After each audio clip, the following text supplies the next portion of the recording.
आहोत। या दिवशी मीच नाही तर सर्वजण भाऊक झाले आहोत। घेताना आज निरोप शाळेचा आले भरून या डोळे, घेताना आज निरोप शाळेचा आले भरून या डोळे। शाळेतील दिवस बनले पुस्तकाच्या स्मरणातील पाने, शाळेतील दिवस बनले पुस्तकाच्या स्मरणातील पाने। काही वर्षापूर्वी माझे या शाळेत आगमन झाले। कुंभार ज्याप्रमाणे मातीच्या गोळ्याला सुंदर आकार देऊन मडके घडवतो, त्याप्रमाणे या शाळेतील प्रत्येक शिक्षकांनी आम्हाला घडवले, आमच्यावर उत्तम असे संस्कार केले, आमच्या जीवनाला सुरेख असा आकार दिला। काही प्रसंगी आमचे काही चुकल्यावर त्यांनी आम्हाला समजून सांगितले, तसेच काही प्रसंगी त्यांनी आमचा दंगा चिवचिवा सहन केला। तसेच आपल्या शाळेतील थोर व्यक्तिमत्व म्हणजे आपले शिवाजी मामा आणि आगले मामा। माणुसकीचे होते ते शिवाजी मामा आणि आगले मामा। त्यांचा स्वभावही तितकाच छान आणि वर्ग झाडताना बोलायचे, वर्गात किती करता घाण। मामांची एक बेल म्हणजे आमच्या चेहऱ्यावरचं हसू असायचं, आणि आता ती एक बेल म्हणजे आमच्या चेहऱ्यावरचं रडू झाले, आणि आता ती एक बेल म्हणजे आमच्या चेहऱ्यावरचं रडू झाले। काय बोलू कसं बोलू सुचत नाही मला, काय बोलू कसं बोलू सुचत नाही मला। कसे दिवस निघून गेले कळलेच नाही मला, कसे दिवस निघून गेले कळलेच नाही मला। आठवतो तो पहिला दिवस रडतच आले, आठवतो तो पहिला दिवस रडतच आले। आठवेल हाही दिवस रडतच चालले, आठवेल हाही दिवस रडतच चालले। शाळा म्हणजे काय असतं आज कळते मला, शाळा म्हणजे काय असतं आज कळते मला। इथून दूर जाताना सगळं आठवते मला। आज इथून जाताना उदास उदास वाटते, आज इथून जाताना उदास उदास वाटते। पुढील जीवन कसे असेल मनात का उदाटते, पुढील जीवन कसे असेल मनात का उदाटते। उद्यापासून शाळा नाही बेल नाही, मित्रमैत्रिणींचा हवा हवासा आवाज नाही। उद्यापासून शाळा नाही बेल नाही, मित्रमैत्रिणींचा हवा हवासा आवाज नाही। शिक्षकांचे ओरडे नाही हे सगळं आठवून दुःख होते मला। कसे दिवस निघून गेले कळलेच नाही मला, कसे दिवस निघून गेले कळलेच नाही मला।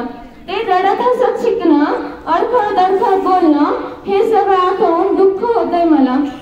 बघता बघता शाळे जीवन हळूहळू पूर्ण झालं। कसं जगायचं कसं लढायचं याचं मात्र भान आलं, कसं जगायचं कसं लढायचं याचं मात्र भान आलं। जर कळत नकळत माझ्याकडून काही चूक झाली असेल, कोणाचे मन दुखवले असेल तर क्षमा असावी।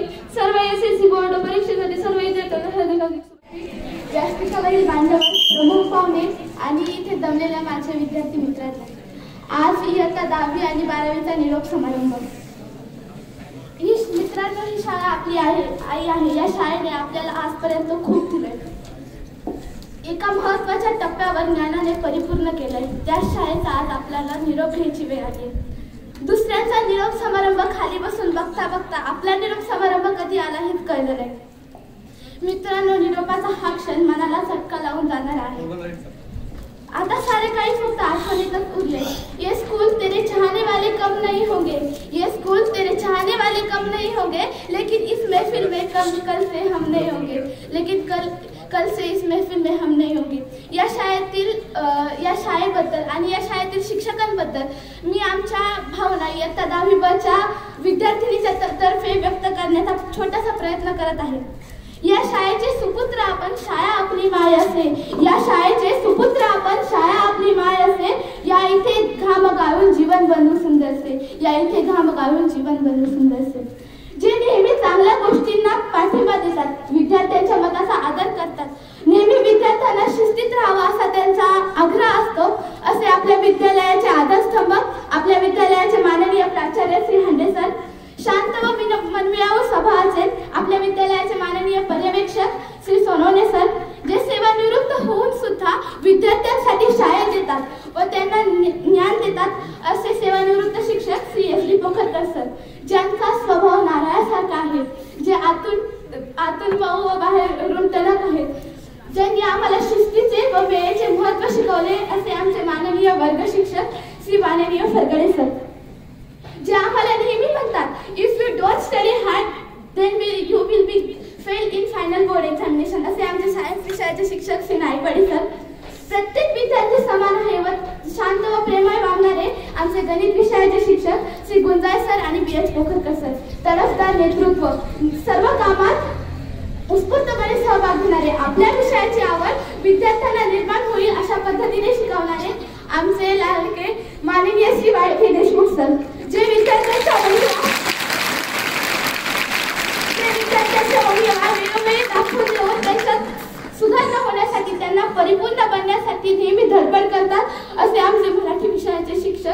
पाटील सर, ज्यांनी आम्हाला अभ्यासाबरोबरच कला या विषयात पारंगत केला, असे आमच्या कला शिक्षिका माननीय घुले मॅडम, जे आम्हाला नेहमी मोटिवेट करतात. प्रत्येक विद्यार्थ्याला प्रोत्साहन देऊन त्याच्यात आत्मविश्वास जागा करतात, असे आमचे पीटी विषयाचे शिक्षक माननीय श्री साबळे सर, ज्यांनी आम्हाला अवघड वाटणारा विषय सोपा करून शिकवला, असा आमच्या संस्कृत विषयाच्या शिक्षिका माननीय ढोले मॅडम, ज्यांनी आमच्या चांगल्या गोष्टींवर आम्हाला शाबासकी दिली, वाईट गोष्टींवर सुनावलं व त्यातून सुधारण्यासाठी आम्हाला संधी दिली, असे आमचे 9वीचे माननीय क्लास टीचर श्री वाळून सर, ज्यांनी आमचा प्राथमिक शिक्षणाचा पाया पक्का केला, असे Kachre sir, Mandlik sir, Dethe madam, Golke sir, Goyde sir, Awari sir यांनी आमच्या सर्व विषयांचा पाया प्राथमिक भक्कम केला. या सर्वांचे मी आमच्या वतीने मनपूर्वक आभार मानते. या सर्व गुरुजनांना मी मनापासून प्रणाम करते.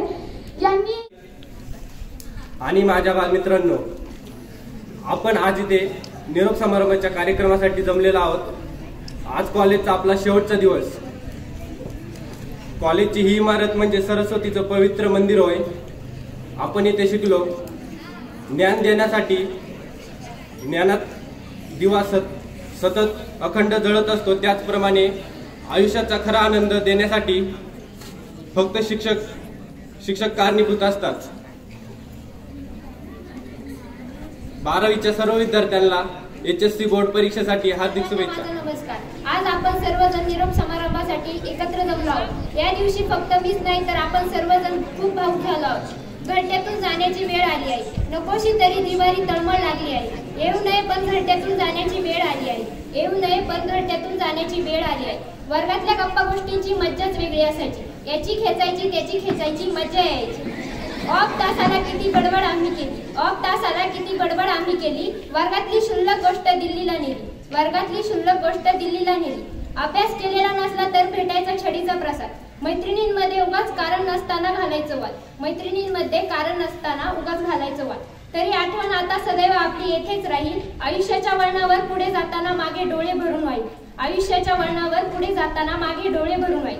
मैत्रीचं सानिध्य हरपेल याची हळहळ लागली आहे. येऊ नये पण घरट्यातून जाण्याची वेळ आली आहे. नकोशी तरी जिव्हारी तळमळ लागली आहे. येऊ नये पण घरट्यातून जाण्याची वेळ आली आहे. माझ्या पाठीशी जेव्हा दप्तर आलं, एका विद्यार्थ्याचं जणू पाखर झालं. आकाशी भरारी घ्यायची कशी हे शिकवलं गेलं. ज्ञानाच्या चौकातून आम्हाला मिरवलं गेलं. ज्ञानाच्या चौकातून आम्हाला मिरवलं गेलं. ढगाची गाणी आणि पावसाची कविता म्हणू वाटते. हेच बाळ नवीन 5वीत यावे असे वाटते. म्हणून तेच आभाळ पुन्हा बघायची सळ लागली आहे. येऊ नये पण घरट्यातून जाण्याची वेळ आली आहे. येऊ नये पण घरट्यातून जाण्याची वेळ आली आहे. गणिताचे प्रश्न वहीवर सोडवण्यासाठी कधीच नव्हते. गणिताचे प्रश्न कधी वहीवर सोडवण्यासाठी नव्हते. आपल्या जिंदगीचे कोडे सोडवता यावे म्हणून ते होते. कोणत्याही शिक्षकाला वाटत नाही की व्हावा विद्यार्थ्याचा रास. तुम्ही तुमचं अस्तित्व निर्माण करा म्हणून शिकवला जातो इतिहास. तुम्ही तुमचं अस्तित्व निर्माण करा म्हणून शिकवला जातो इतिहास. शाळेमध्ये यासाठी कदाचित होतात प्रयोग. जीवनात आलेल्या अनुभवाचा जीवनासाठी व्हावा उपयोग. वर्ष अखेर येता येता वाटत आहे जणू सरूनच गेलो. पावले आयुष्याचा होमवर्क करायचा आहे हे तर विसरूनच गेलो. पावलांना क्षणोक्षणी हेच सांगायचं असतं. अरे चालणाऱ्या पावलांना क्षणोक्षणी हेच सांगायचं असतं. कुठेतरी जाण्यासाठी कुठेतरी थांबायचं असतं. डोळ्याची नदी म्हणून खळखळ झाली आहे. डोळ्याची नदी म्हणून खळखळ झाली आहे. येऊ नये पण घरट्यातून जाण्याची वेळ आली आहे. येऊ नये पण घरट्यातून जाण्याची वेळ आली आहे. धन्यवाद. माझ्या 10वी 12वीच्या सर्व विद्यार्थ्यांना बोर्डासाठी हात सुटत नाही. सहवास सुटला म्हणून सोबत सुटत नाही.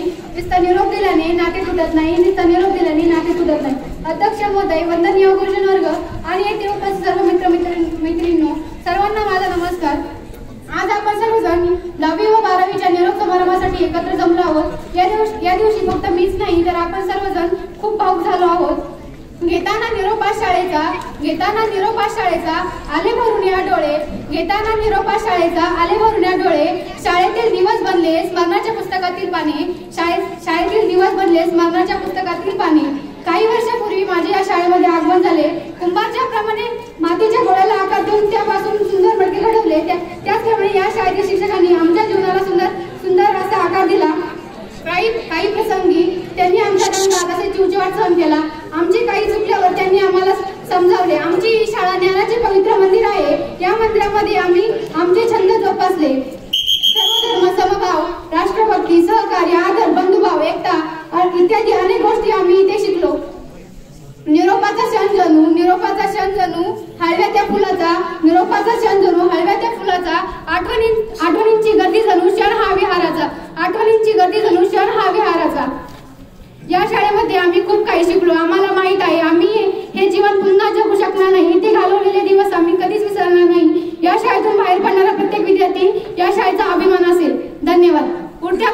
परतीची तमान नसावी, उलट्या पाखरांना परतीची तमान नसावी, तसेच नजरेत नेहमी नवी दिशा असावी. धन्यप्रमाणे सावित्रीबाई फुले यांच्या संकल्पाने आणि डॉक्टर बाबासाहेब आंबेडकरांच्या कर्तृत्वाने पावन झालेल्या महाराष्ट्र भूमीत आजच्या या सोहळ्यात म्हणजेच निरोप समारंभात उपस्थित असलेल्या सर्व मान्यवरांना माझा मानाचा मुजरा. आज 10वी 12वीचा निरोप समारंभ. खरं तर आज प्रत्येकाचं मन भरून आलेलं आहे. येणारच की घरट्यातून जाण्याची वेळ जी आली आहे. नकोशी तरी जिव्हारी तळमळ लागली आहे. नकोशी तरी जिव्हारी तळमळ लागली आहे. येऊ नये पण घरट्यातून जाण्याची वेळ आली आहे. वर्गातल्या गप्पा गोष्टींची मजाच वेगळी असायची. वर्गातल्या गप्पा गोष्टींची मजाच वेगळी असायची. याची खेचायची त्याची खेचायची मजा यायची. ऑफ तासाला किती बडबड आम्ही केली. ऑफ तासाला किती बडबड आम्ही केली. वर्गातील क्षुल्लक गोष्ट दिल्लीला नेली. अभ्यास केला नसला तर भेटायचा छडीचा प्रसाद. कारण नसताना उगाचच मैत्रिणींमध्ये घालायचं वाद. तरी आठवण आता सदैव आपली येथेच राहील. आयुष्याच्या वळणावरती पुढे जाताना मागे डोळे भरून मागील, मागे डोळे भरून मागील. खऱ्या अर्थाने शाळा ही संकल्पना मुलांच्या व्यक्तिमत्वाचा पाया भरला जातो. सर्वांगीण विकासाचा भविष्याचा वेध घेतला जातो. अपूर्णत्वापासून पूर्णत्वापर्यंत नेण्याचे काम खऱ्या अर्थाने शिक्षकांनी केले. आकाशी भरारी घ्यायची कशी हे शिकवलं गेलं. ज्ञानाच्या चौकातून आम्हाला मिरवलं गेलं. गणिताचे प्रश्न वहीवर सोडवण्यासाठी कधीच नव्हते. आपल्याला जिंदगीचे गोडे सोडता यावे म्हणून ते होते. खरं तर मधल्या काही कालावधीत आम्हाला गणित विषय शिकवण्यासाठी शिक्षक नव्हते, पण महाले सर आले आणि त्यांनी ती उणीव भरून काढली. यासाठी मी त्यांची खूप आभारी आहे. धन्यवाद सर. बैठे बैठे सावधान, आराम से, अजिबात बरोबर करायचं नाही. आज आपण इयत्ता 10वी आणि इयत्ता 12वी ते जे विद्यार्थी आहेत त्या विद्यार्थ्यांना परीक्षेसाठी सदिच्छा देण्यासाठी उपस्थित आहोत. आजच्या कार्यक्रमाचे अध्यक्ष आपल्या विद्यालयाचे प्राचार्य सन्माननीय हंडे सर, विद्यालयाचे पर्यवेक्षक श्री सोनवणे सर, या कार्यक्रमासाठी खास उपस्थित असलेले प्रमुख पाहुणे श्री कोटकर सर आणि साबळे सर, आपल्या गावचे उपसरपंच सन्माननीय सुभाषजी गायकर साहेब, सोसायटीचे सदस्य दीपकजी गायकर, पत्रकार बंधू, सर्व ज्येष्ठ शिक्षक हसे सर, साबळे सर, कचरे सर, शिक्षकेतर कर्मचारी, समोर बसलेले 5वी ते 12वी पर्यंतचे विद्यार्थी, गेल्या 6 ते 8 वर्षापासून तुम्ही या विद्यालयामध्ये शिक्षण घेता. आम्ही तुम्हाला चांगलं घडवण्याचा प्रयत्न त्या ठिकाणी करत असतो. प्रत्येक जण त्याच्या विषयामध्ये तरबेज आहे आणि तो तुम्हाला त्या विषयामध्ये तरबेज करण्याचा प्रयत्न करत असतो. पण हे करत असताना आपल्या समोर एखादं आदर्श उदाहरण पाहिजे. एक छोटीशी 2 मिनिटाची एक उदाहरण गोष्ट या ठिकाणी सांगणार आहे आणि मी थांबणार आहे. पहिलीचा वर्ग होता. त्या पहिलीच्या वर्गामध्ये भाषण स्पर्धा सुरू होती. एक मुलगा भाषण करण्यासाठी उठला आणि त्यानं भाषणाला सुरुवात केली. पण त्याचं तोत्र बोलणं ऐकून सगळा वर्ग खो खो हसायला लागला. त्या मुलाला काही सुचेना. हे शिंदे, त्या मुलाला काही सुचेना. त्याच्या दोन्ही डोळ्यामधून अश्रू व्हायला लागले. मुलं पुढे बोलूच द्यायना. काय करावं काही सुचेना. मुलाला मेल्यासारखं झालं. खाली मान घालून वर्गाच्या बाहेर पडलाय आणि बाहेर पडल्यानंतर तो जो अपमान आहे, प्रचंड अपमान झालेला आहे. वर्गात बोलू दिलं नाही. तो अपमान प्रचंड जिव्हारी लागला आणि त्या मुलानं मनाशी निश्चय केला की आज जी मुलं माझ्या भाषणाला हसत होती, मला त्यांनी बोलू दिलं नाही. त्या मुलाने निश्चय केला. तो मुलगा घरी आला. घरी आल्यानंतर तोत्रेपणा गेला पाहिजे, उपाय केला पाहिजे, तोत्रेपणा गेला पाहिजे, मला स्पष्ट बोलता आलं पाहिजे. यासाठी त्यानं 2 गारगोट्या घेतल्या. दोन्ही गालांमध्ये त्या दोन्ही गारगोट्या ठेवल्या आणि बोलायचा प्रयत्न करायला लागला. बोलायचा सराव करायला लागला. बोलू लागला. बोलता बोलता आतमधून गाल रक्तबंबाळ व्हायचा, पण प्रयत्न सोडला नाही आणि एक दिवस तो विद्यार्थी चांगला बोलता झाला. आता बोलताय त्याचे उच्चार स्पष्ट झाले. उच्चार स्पष्ट झाले, परंतु वाक्य पल्लेदार झाली पाहिजे. छातीचा भाता मजबूत झाला पाहिजे. पल्लेदार वाक्य बोलता आले नाही तर समोरच्यावर प्रभाव पडणार नाही. म्हणून तो काय करायचा, समोरचा जो डोंगर आहे सकाळीच लवकर उठायचा, समोरचा डोंगर चढायचा उतरायचा, चढायचा उतरायचा, असा 6 महिने त्याचा कालक्रम चालू राहिला. आणि एक दिवस त्याचा छातीचा भाता मजबूत झाला, पल्लेदार वाक्य त्याला फेकता यायला लागली. परंतु हे झालं, स्पष्ट बोलता यायला लागलं, पल्लेदार वाक्य बोलता यायला लागली, छातीचा भाता मजबूत झालाय. पण समोरच्यांना दाबायचं असेल, समोरच्यांना जर शांत बसवायचं असेल तर आपल्या आवाजाची उंची वाढली पाहिजे, आपला आवाज वाढला पाहिजे. मग काय करायचा, समुद्राच्या किनाऱ्यावर जायचा, लाटांचा आवाज यायचा, बोलायचा, भाषण करायचा, पण लाटांच्या आवाजामध्ये त्याचा आवाजच ऐकू यायचा नाही. प्रयत्न चालू आहे, प्रचंड जोरात बोलायचा, मोठ्यानं बोलायचा, आणि एक दिवस असा आला का लाटांच्या आवाजामध्ये सुद्धा त्याचा आवाज ऐकायला येऊ लागला. 3 गोष्टी त्यानं आत्मसात केल्या. स्तोत्र बोलणं घालवलं, पल्लेदार वाक्य बोलता यायला लागली, लाटांच्या आवाजामध्ये त्याचा आवाज यायला लागला. आता ज्ञान वाढलं पाहिजे, ज्ञान वाढलं पाहिजे. काय केलं, एन्सायक्लोपीडियाचे सगळे खंड वाचून मुखोद्गत केले. परंतु त्याचा एक वीक पॉइंट होता, जास्त वेळ एका जागी अभ्यास करू शकत नव्हता. 10 मिनिटं वाचलं का उठायचा, बाहेरून फेरफटका मारून यायचा, परत बसायचा, 10 मिनिटं वाचायचा, परत उठायचा. एका जागी बसल्याशिवाय अभ्यास होणार नाही, सगळे ग्रंथ पाठ होणार नाही. ह्याच्यावर काहीतरी उपाय केला पाहिजे, लक्ष लागलं पाहिजे, एका जागी बसता आलं पाहिजे. नाव्याक गेला, नाव्याला सांगितलं डोक्यावरचे अर्धे केस काढून टाक. नाव्याला सुद्धा प्रश्न पडला, अरे अशी कटिंग मी कधी केलीच नाही, तुला सांगतोय ना अर्धे केस काढून टाक. नावे म्हणला ठीक आहे, अर्धे केस काढले. घरी आला, आरशामध्ये पाहिलं, चेहरा प्रचंड विद्रूप दिसायचा. आता घराच्या बाहेर पडणं शक्य नाही, नाईलाज असतो, घरात बसावं लागलं. आता 10 मिनिटं नाही, तासन तास बसायचा. परंतु 2 झाले, 3 तास झाले, झोप यायची, डोळे झाकायचे, डुलकी लागायची. काय करायचं, हा प्रश्न सोडवला पाहिजे. परत नाव्याकडे गेला, नाव्याला सांगितलं संपूर्ण केस काढून टाक, फक्त शेंडी ठेव, फक्त शेंडी ठेव. नाव्यानं सगळे केस काढले, फक्त शेंडी ठेवली आणि घरी आला. तो ज्या ठिकाणी अभ्यास करायला बसायचा त्याच्या भिंतीला पाठीमागे एक खुंटी होती, त्या खुंटीला एक दोरी बांधली आणि त्या दोरीचं दुसरं टोक शेंडीला बांधलं. वाचायला बसायचा, जोपर्यंत डुलकी येत नाही तोपर्यंत काही अडचण आली नाही. पण ज्या वेळेस डुलकी यायची, पुढं मान व्हायची, लगेच शेंडीला झटका बसायचा. आता सगळ्या गोष्टी त्यानं आत्मसात केल्या, घालवलं, छातीचा भाता मजबूत केला, वाक्य पल्लेदार बोलायला लागला, एन्सायक्लोपीडियाचे सगळे खंड मुखोद्गत केले. प्रचंड ज्ञान त्यानं त्या ठिकाणी मिळवलं. एवढे सगळे कष्ट करणारा माणूस होता.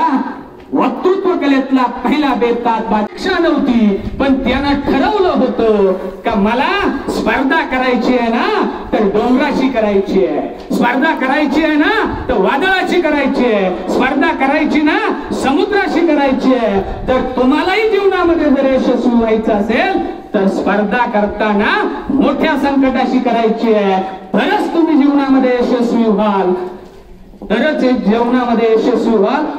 सर्वांना 10वीच्या आणि 12वीच्या सर्व विद्यार्थ्यांना माझ्यातर्फे, विद्यालयातर्फे हार्दिक शुभेच्छा. उज्ज्वल यश संपादन करा अशी अपेक्षा करतो आणि थांबतो.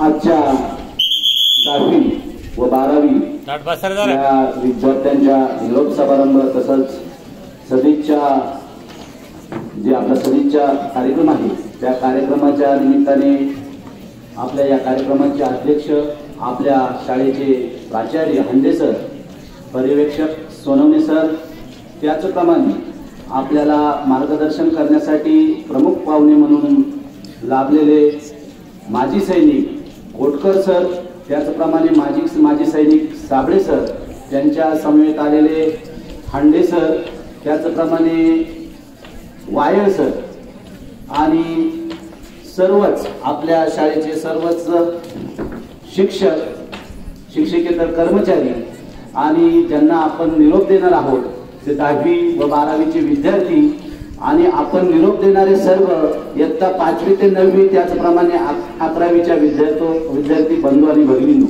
सर्वप्रथम मी आपल्याला सांगू इच्छितो की एक 2 ते 3 दिवसापूर्वी शाळा व्यवस्थापन समितीची मीटिंग झाली आणि त्या मीटिंगमध्ये आमची मीटिंग झाल्यानंतर एक व्यवस्थापनाचा भाग म्हणून मी आपल्या प्राचार्यांना, सचिवांना, त्याचप्रमाणे आपले जे प्रतिनिधी होते, आपले व्यवस्थापन समितीचे उपाध्यक्ष हासे सर आणि सर्वांनाच मी एक आग्रह केला की आपण नियमित एक 4 ते 5 वर्षापासून आपण कायमच निरोप समारंभाचा कार्यक्रम घेत असतो, परंतु एक 4-5 वर्षापासून मी इथं कार्यक्रमाला येत असतो. तर ह्या कार्यक्रमामध्ये फक्त 10वीच्या बॅचचा वेगळा निरोप समारंभ घेतला जात होता आणि 12वीच्या बॅचचा वेगळा निरोप समारंभ घेतला जात होता आणि त्या निरोप समारंभासाठी खऱ्या अर्थाने निरोप द्यायला जे पाहिजे असतात तेच नसायचे. सर बरोबर आहे का? म्हणजे आपल्या लहान मुलांना आपण निरोप समारंभामध्ये सहभागी करून घेत नव्हतो आणि मी आग्रह धरला का ह्या निरोप देण्यासाठी खऱ्या अर्थाने ज्यांना निरोप द्यायचा आहे ते असतात, परंतु जे निरोप देणारे आहेत, जे आपले लहान मुलं असतात का जे 5-6 वर्ष अजून या शाळेमध्ये शिकणार आहेत, तेच निरोप देण्यासाठी नसतात. आणि म्हणून मी आग्रह धरला की दोन्ही तुकड्यांचा 10वी व 12वीचा निरोप समारंभ एकत्र घेण्यात यावा आणि त्या निरोप समारंभाला आपण सर्वत्र असतोच, परंतु ह्या बालचमुला सुद्धा त्यात सामील करून घेतलं पाहिजे, कारण त्यांचं सर्वांचं मोटिवेशन त्यांच्यात जातं असं माझा आग्रही भूमिका होती आणि ती भूमिका आपल्या प्राचार्यांनी मान्य केली, व्यवस्थापनाने मान्य केली. सर्वप्रथम मी प्राचार्यांचं आभार मानतो. आणि आता आपण सर्वांनी जी भाषणे केली अगदी चांगल्या प्रकारे 10वीचे 12वीचे विद्यार्थिनी बोलल्या.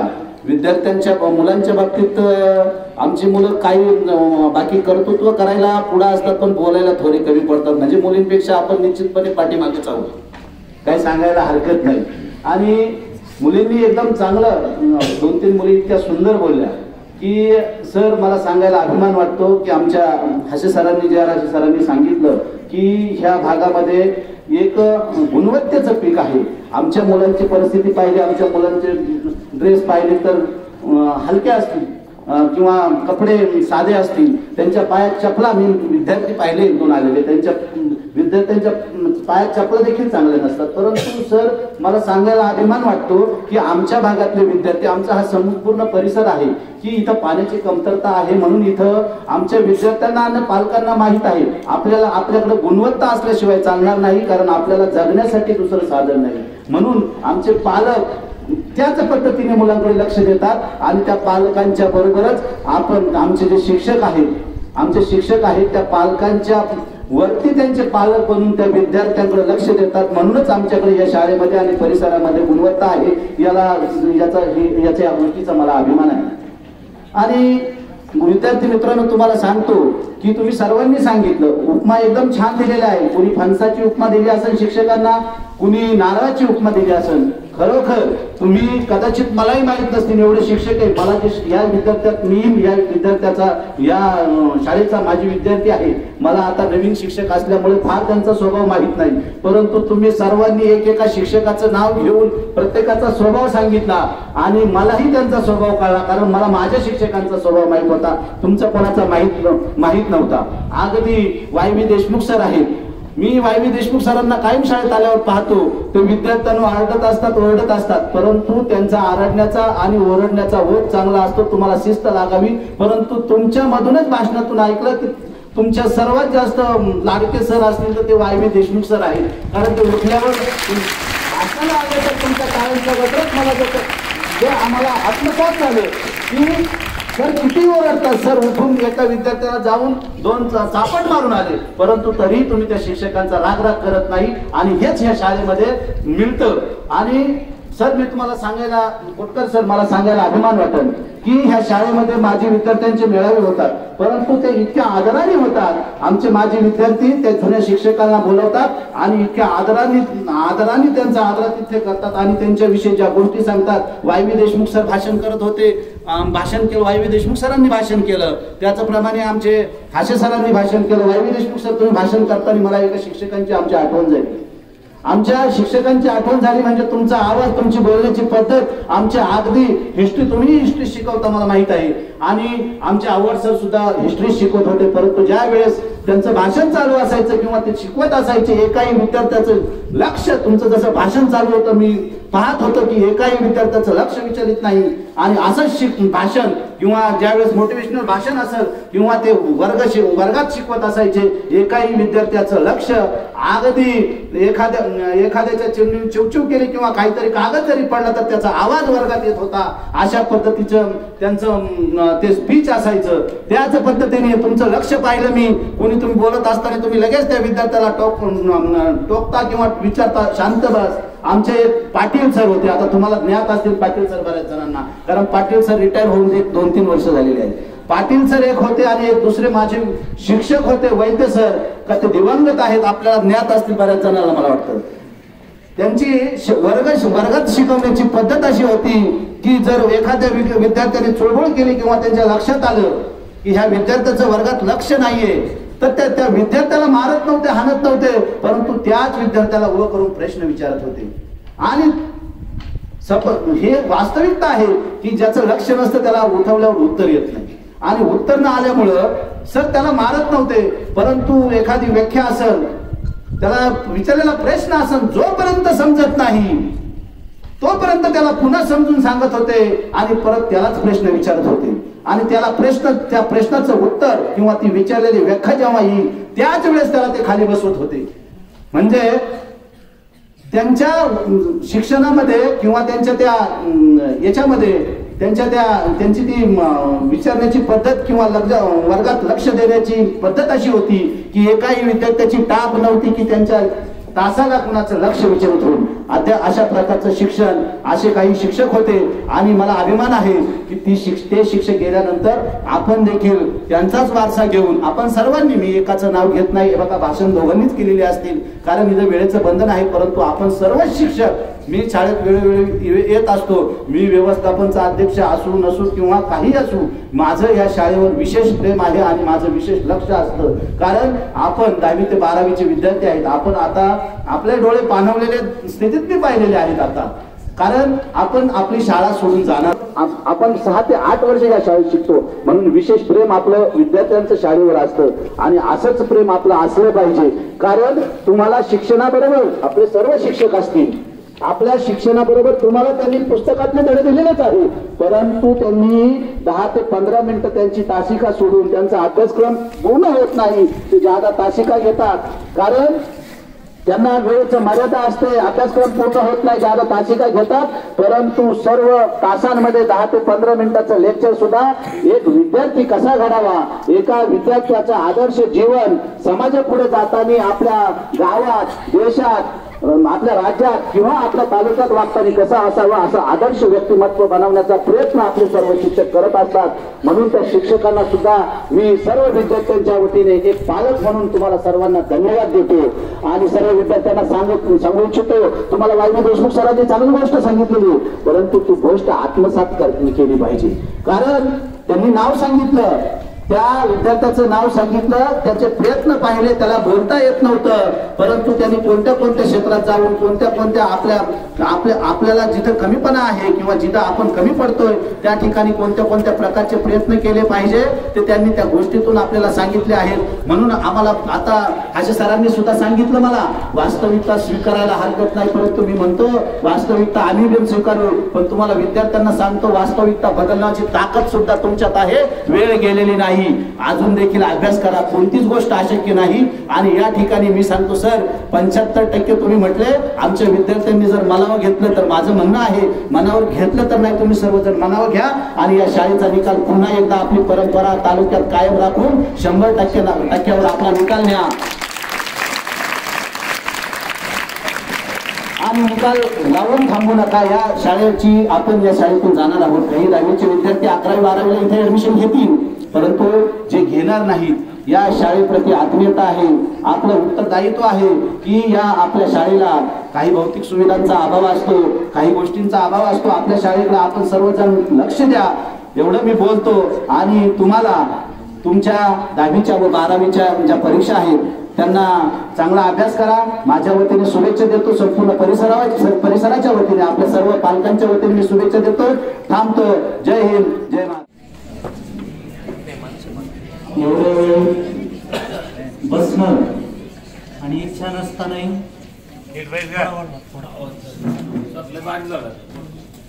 इच्छा नसतानाही ऐकणं ही जशी तुमच्यासाठी सजा आहे, तसं एवढ्या वक्त्यांच्या नंतर आणि एवढे विद्यार्थी बोलल्याच्या नंतर बोलणं ही माझ्यासाठी सजा आहे.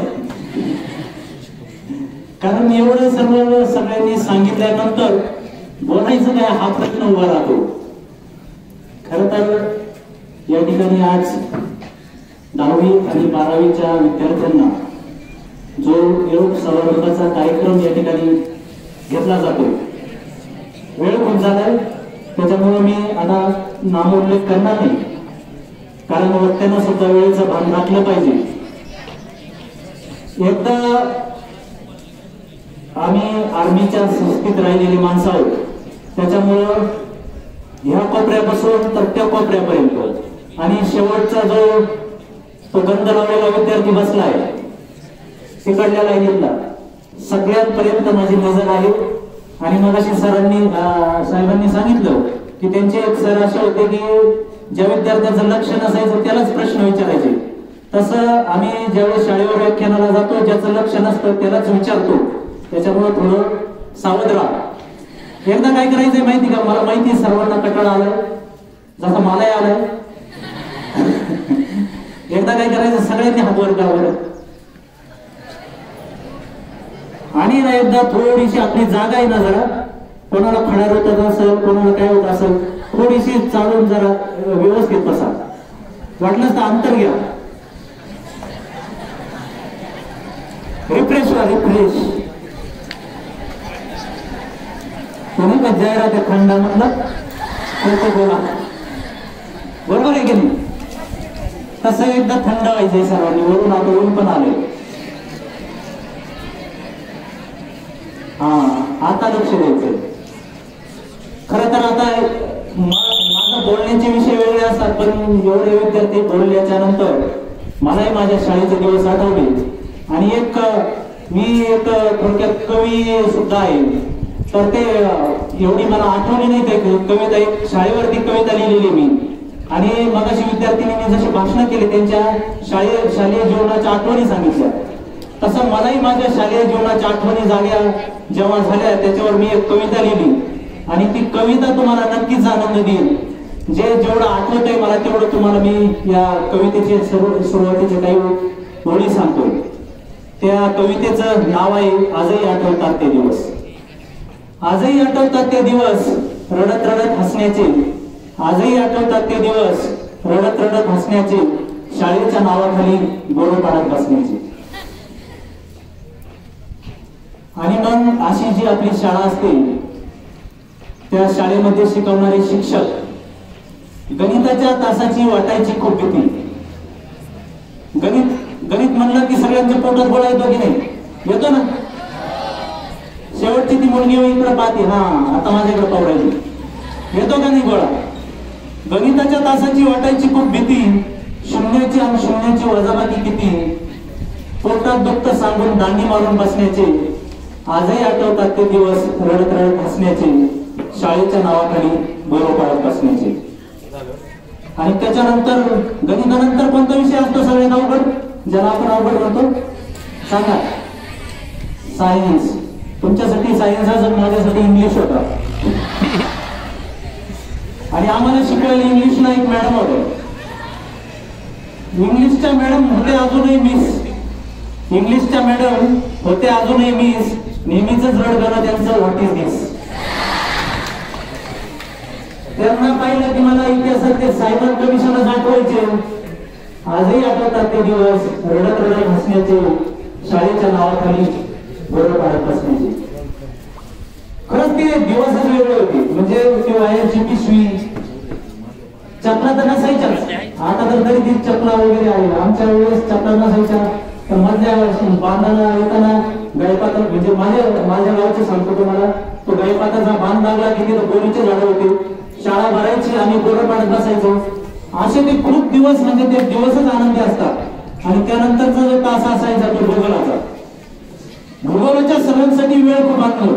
आता कसं वेळ झालेला नसतो. भूगोलाच्या सरांसाठी वेळ खूप अनमोल. ओरडून ओरडून सांगायचे पृथ्वी आहे गोल. पृथ्वीगोलाचे उदाहरण टक्कल पाहून हसण्याचे. आजही आठवतात ते दिवस, रडत रडत हसण्याचे, शाळेच्या नावाखाली बोर पडत बसण्याचे. आणि मग मराठीच्या बाईंना असे शिकवायची घाई. मराठीच्या बाईंना असे शिकवायची घाई. आम्ही त्यांचा तास संपण्याची वाटच पाहत राहिलो. वर्तमान काळ शिकवत असताना भूतकाळात असण्याचे आजही आठवतात ते दिवस, रडत रडत हसण्याचे, शाळेच्या नावाखाली बोर पडत बसण्याचे. आणि मग एवढं सगळं शिकू नये, शेवटचा तास. तुम्ही म्हणले ना सायन्स खूप आवड. एवढं सगळं शिकूनही होतो आम्ही अज्ञान, म्हणूनच शेवटच्या तासाला शिकवलं जाईल विज्ञान.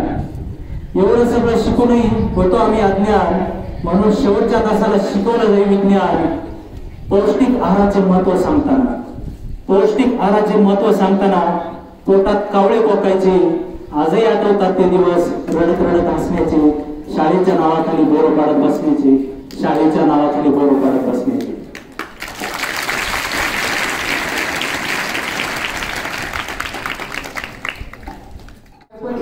त्यांच्या पवित्र स्मृतीस अभिवादन करतो. आणि आपल्या कार्यक्रमाला आवर्जून उपस्थित राहिलेले पाहुणे, ओटकर सर, साबळे सर, त्याचबरोबर आपल्या गावचे भूषण सरपंच सुभाषजी गायकर, दीपकजी गायकर आणि पत्रकार गायकर साहेब, हेही आवर्जून उपस्थित राहिले. त्यांचे मी शाळेच्या वतीनं स्वागत करतो. विद्यार्थी मित्रांनो, आज जो 10वी-12वीचा आपण शुभेच्छापर कार्यक्रम आयोजित केला, त्यामध्ये प्रत्येक विद्यार्थ्यांनी आपलं मनोगत व्यक्त केलं. आणि त्या मनोगतातून शाळेविषयीची आस्था तुमच्या आम्हाला दिसून आली. अशी शाळेविषयीची आस्था तुमची कायमस्वरूपी राहिली पाहिजे.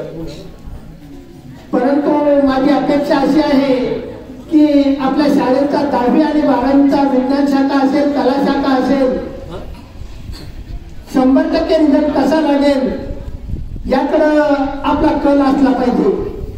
अजूनही वेळ गेलेली नाहीये, अजूनही आपल्याला अभ्यास करायला संधी आहे. म्हणून हिरिरीनं अभ्यास करा आणि उत्तुंग यश तुम्हाला मिळालं पाहिजे. आपल्या संस्थेची, आपल्या शाळेची शान राखणं तुमच्या हातात आहे. मी अध्यक्ष भाषणात शेवटी एवढंच सांगेन. इकडा मुलींचा आवाज येतोय का? अध्यक्ष भाषणात शेवटी मी तुम्हाला एवढंच सांगेन की आभाळाच्या पाखरांनो तमाकुणाची करू नका. आभाळाच्या पाखरांनो तमाकुणाची करू नका. उंच भरारी घेताना माघार कधी घेऊ नका. उंच भरारी घेताना माघार कधी घेऊ नका. अशी स्वप्न ठेवा, अशी स्वप्न ठेवा. जाग आलेल्या डोळ्यांमध्ये, जाग आलेल्या डोळ्यांमध्ये जग जिंकण्याची ताकद राहू द्या. जग जिंकण्याची ताकद राहू द्या. वहाच्या धमन्यांमध्ये, वहाच्या धमन्यांमध्ये. जसा असेल काळ, जसा असेल काळ, तसे उगवून या पाषाणातून, तसे उगवून या पाषाणातून. हरू नका अंधारात, हरू नका अंधारात. उजळून या प्रकाशातून, उजळून या प्रकाशातून.